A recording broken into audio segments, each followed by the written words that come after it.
कपड़े धोने वाली बहू। शादी के पहले से ही विभा को कपड़े धोने का बड़ा शौक था।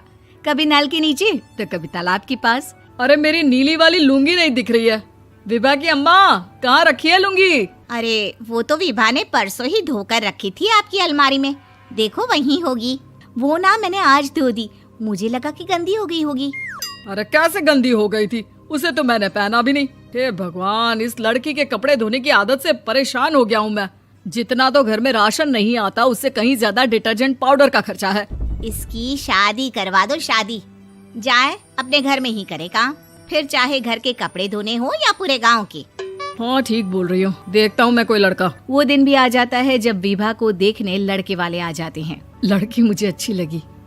होने वाली सास कहती है, बेटी अगर कुछ पूछना है तो पूछ लो। वैसे तो हमारी लड़की बहुत ही शर्मीली है, जो बोल दो वो मान लेती है, इसे क्या पूछना होगा। अरे कैसी बात कर रही हो माँ, मुझे इन लोगों के घर रहना है, सवाल तो कई है। हाँ हाँ बेटा, पूछ लो ना, क्या पूछना है। आप लोगों के घर कपड़े कौन धोता है? सास का मुंह बन जाता है।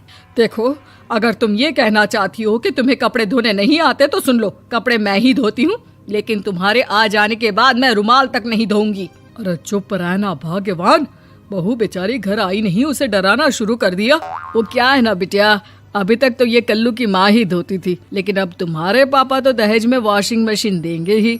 तभी विभा की माँ बोल पड़ती है, सवाल भी पूछा तो क्या। वैसे भाई साहब, मशीन की तो फिर भी कपड़े धोने की कैपेसिटी होती है। मतलब जो बिटिया दे रहे हैं ना विभा, इसे कपड़े धोने का बहुत शौक है। ये आप लोगों के क्या, आस पड़ोस गांव मोहल्ले सबके कपड़े धो दे और उफ तक ना करे। बाहर देखा नहीं आपने कितने कपड़े सूख रहे हैं? सब हमारी बिटिया ने ही तो धोए हैं। बस भी करो ना माँ, शर्म आ रही इतनी तारीफ सुनकर। और तो और एक दाग निकाल कर दिखाओ तो मान जाऊं। हाँ अच्छा, माफ करना बेटा, मैंने गलत समझा। हमें तो रिश्ता बहुत पसंद है। और ऐसे जुड़ जाता है रिश्ता कपड़े धोने का शौक रखने वाली विभा का। उसकी शादी हो जाती है कोयला फैक्ट्री में काम करने वाले कल्लू के साथ। शादी के बाद अचानक विभा चिल्लाती हुई सास के पास आती है। सासू माँ, अरे सासू माँ कहाँ है आप? ये तो धोखा है, धोखा दिया आप लोगों ने मुझे। इसे ससुर के चक्कर के बारे में पता चल गया। अरे तो उसमें तुझे क्यों धोखा मिला है? अरे नल में पानी नहीं आता, कपड़े कैसे कब धुलेंगे? अच्छा, तू पानी नहीं आ रहा उसकी बात कर रही है। तो आपने क्या सोचा? कुछ नहीं। अच्छा, तेरी माँ ने कहा था कि कपड़े धोने का शौक है तुझे, याद आया मुझे। शौक बोलकर कपड़े धोने वाले मेरे जुनून को कम ना आके सासू माँ, कपड़ा धोना मेरा गुरूर है। तभी पति भी वहाँ आ जाता है। अभी मैंने इसे सनी देओल की फिल्म दिखाई है, उसी के डायलॉग मार रही है माँ। अच्छा सुन, साफ साफ बता रही हूँ, पानी सुबह 4 से 6 और शाम को 10 से 12 आता है, समझी? विभा टाइमिंग सुनकर हैरान हो जाती है। ये क्या भूतों का मोहल्ला है? सुबह 4 बजे उठकर कौन कपड़े धोता है? 4 बजे टंकी में पानी जाता है, फिर सारा दिन धोना ना, किसने मना किया? अरे कैसी बात कर रही हैं? 200 लीटर की टंकी में कितने कपड़े धो लूंगी मैं? सुबह ही उठ जाऊंगी मैं। अब क्या था, विभा सुबह 4 से लेकर रात के 12 बजे तक कपड़े ही धोती रहती। एक रोज सास पड़ोस से निकलकर कहीं जा रही होती है कि साथ वाली कहती है, हाँ कल्लू की माँ, जरा ये बताओ कि 2 साड़ी है, 2 ब्लाउज और एक पेटीकोट और एक नाड़े वाला लंबा कच्छा। हाँ तो? अरे तो क्या, कितना लोगी धुलाई ये बताओ। धोबन दिख रहे हैं हम क्या? हमारे पति सरकारी नौकरी से अभी रिटायर हुए हैं और बेटा सुपरवाइजर है कोयला फैक्ट्री में। धोबन समझ रखा है हमें?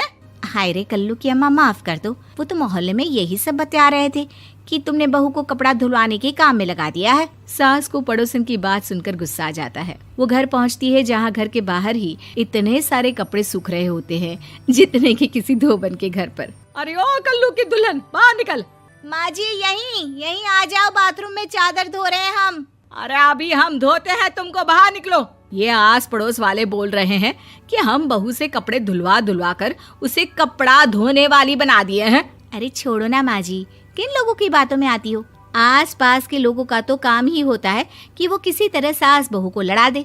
बहू सारे घर के कपड़े धोती है, ये क्या कम है? बोलिए। सास को भी लग जाता है कि वो बहू का ये सनकीपन नहीं छुड़वा सकती, इससे अच्छा है कि खुद ही चुप हो जाए। एक रोज सास और बहू मंदिर जाते हैं, जहाँ सास की साड़ी वहाँ खड़ी भीख मांगने वाली से मिलती है। माँ जी क्या बात है, आपकी साड़ी उस भिखारन से कितनी मिल रही है ना? हाँ हाँ देखो तो, दोनों की साड़ी मिल रही है। क्या बात है कल्लू की अम्मा, तुम खुद को तो अफसर की बीवी बताती हो और ऐसी सिंपल सी प्लेन साड़ी पहनकर घूमती हो। सिंपल और प्लेन नहीं है ये साड़ी। तो क्या सोने के धागे से फूल बने हैं? कुछ भी सासू माँ, कुछ भी। हाँ बने थे इस साड़ी में सोने के धागे से फूल। मेरे पति लेकर आए थे मद्रास से स्पेशली मेरे लिए 10,000 की। है भाई साहब इस भिखारन के लिए भी सेम टू सेम साड़ी लेकर आए होंगे 10,000 की।